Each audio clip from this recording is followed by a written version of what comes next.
British আমলের শেষ দিক থেকে এখানে এলেমের বিতরণ হয়, এখানে ইসলামের চর্চা হয়, মসজিদে মসজিদে আযান হয়।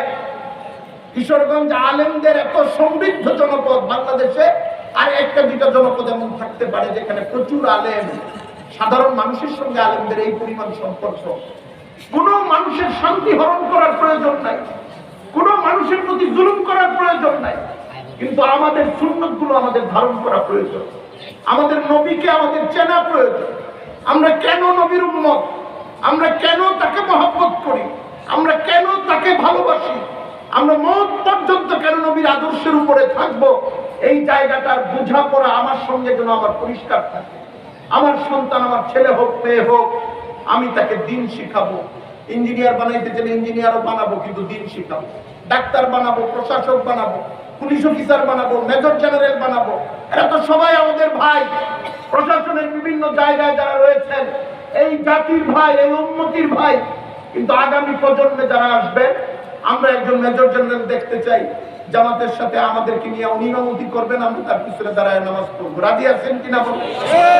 এরকম এসপি দেখতে চাই, উনি ইমামতি করবেন, তার পেছনে আমরা নামাজ পড়বো। ডিসি সাহেব দেখতে চাই, আমরা এরকম দৃশ্য দেখতে চাই। শহরের বড় বড় ব্যবসায়ী মাশাআল্লাহ কোরআন শরীফের এক পারা তেলাওয়াত করে রমজান মাসে হুজুরদেরকে মুখস্থ শোনাচ্ছেন যে হুজুর আমি তো এই এক পারা মুখস্থ করে ফেলেছি। দ্বীনের সঙ্গে আমাদের নতুন প্রজন্মের এতটা আত্মিক সম্পর্ক হইতে হবে, রাসূল সাল্লাল্লাহু আলাইহি ওয়াসাল্লামের দোয়া যেন আমরা পেয়ে যাই। এই জন্য রাসূল করিম সাল্লাল্লাহু আলাইহি ওয়াসাল্লামের সিরাতের মজলিসের একটা দাবি, রাসূলের আদর্শকে গ্রহণ করা, প্রকাশ্যে বহন করা, লজ্জা না পাওয়া, গ্লানি বোধ না করা। দাঁড়িয়ে রাখলে লজ্জা লাগে অনেকের, কেন? মানুষ জানি কি বলে, মানুষ কি বলার দিন শেষ। প্রত্যেকেই যার যার প্রফিট অনুযায়ী চলে এখন দুনিয়া। মানুষ কি বলবে তার উপর কিছুই নির্ভর করে না। মানুষ কি বলে এটা মনে করে মানুষ ব্যবসা করে না। মানুষ কি বলে এটা মনে করে মানুষ প্রেম করে না। মানুষ কি বলে এটা চিন্তা করে মানুষ অনেক কিছুই করে না। আমরা দিন মানার ক্ষেত্রেও আমাদের দিন না মানা বন্ধুরা কি বলে এইটা চিন্তা করার চেষ্টা করব না, বরং আল্লাহ তাআলা কি বলে, রাসূল কি বলে, এইটা আমরা চেষ্টা করব এবং দিন মেনে চলার চেষ্টা করব। আল্লাহ তাআলা আমাদেরকে এই সিরাতুন নবী সাল্লাল্লাহু আলাইহি ওয়াসাল্লামের মাহফিল থেকে রাসূলের পাক্কা সাচ্চা অনুসারী হয়ে রাসূলের এক একটা কাজকে মহব্বতের সঙ্গে পছন্দ করে দুনিয়া থেকে যাওয়ার তৌফিক দান করেন। রাসূল প্রেমিক হিসাবে আল্লাহ তাআলা যেন আমাদেরকে রাসূল প্রেমিকদের যে খাতা, যে লিস্ট, ওই লিস্টে আমাদের নাম লেখেন। হযরত খুবাইব ইবনে আদির ঘটনা আপনারা জানেন। হযরত খুবাইবের কাহিনী বলতে চাইলে তো, মনে হইলে তো মুখ আটকায় রাখা যায় না। হযরত খুবাইব ইবনে আদি, উনাকে মক্কার কাফেররা বন্দী করে হত্যা করবে। উনাকে অনেক আগে, লম্বা কাহিনী, মক্কার কাফেররা বন্দী করে শুলিতে চড়ানো হয়েছে উনাকে। আনসারী সাহাবী ছিলেন।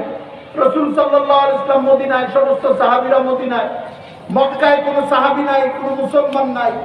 উনাকে ধরে এনে কাফেরদের কাছে বেচে দেওয়া হয়েছে। এখন কাফেররা উনাকে হত্যা করবে, শুলিতে চড়ানো হয়েছে।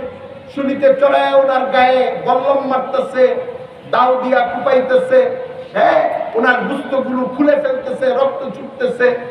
এই সময় হযরত খুবাইবকে তারা বলল, খুবাইব তোমার বাঁচার একটা রাস্তা আছে। কি রাস্তা?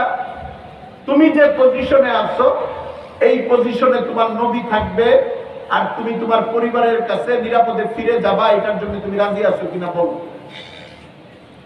প্রশ্নটা আগে বুঝছেন আপনারা? এটা একটা কাল্পনিক প্রশ্ন। কাল্পনিক প্রশ্ন কেন? কারণ নবীজি তাদের হাতে বন্দী না। তারা চাইলেই নবীজিকে হযরত খুবাইবের জায়গায় নিতে পারবে। খুবাইবকে একটা কাল্পনিক প্রশ্ন করা হয়েছে ওনার পছন্দ অপছন্দ বুঝতে পারার জন্য। আপনি আবার আরেকটা জিনিস বুঝছেন, খুবাইবকে যে জায়গায় প্রশ্ন করা হয়েছে ওইখানে কোনো সাহাবী নাই, নবীজির কোনো লোক নাই। খুবাইব যদি বানিয়ে একটা গল্প বলেও দিতেন, এদেরকে খুশি করার জন্য একটা বাঁকা উত্তর দিয়েও দিতেন, বাহ্যিকভাবে এটা দেখার কোনো লোক ছিল না সেখানে। কোনো মানুষ ওনার পক্ষে ছিল না। এই ঘটনা আমরা জানতেই পারতাম না, ইতিহাসে আসতো না। কিন্তু যেহেতু হযরত খুবাইবের শাহাদাতের এই ঘটনার সময় যারা ছিলেন তাদের অনেকেই পরবর্তীতে সাহাবী হয়ে গেছেন, এই জন্য তারা ওই সময়ের ঘটনাগুলি বর্ণনা করেছেন। কারণ খুবাইব তো শহীদই হয়ে গেছে। খুবাইবকে বলা হইল যে তোমার নবীকে এই জায়গায় আনা হবে, শুলিতে চড়ানো হবে, আর এটার বিনিময়ে তোমাকে তোমার পরিবারের কাছে নিরাপদে ফেরত পাঠানো হবে, তুমি রাজি আছো কিনা বলো। হযরত খুবাইব তখন মুমূর্ষু অবস্থা, শরীর থেকে রক্ত ঝরতেছে, গুস্ত পড়তেছে।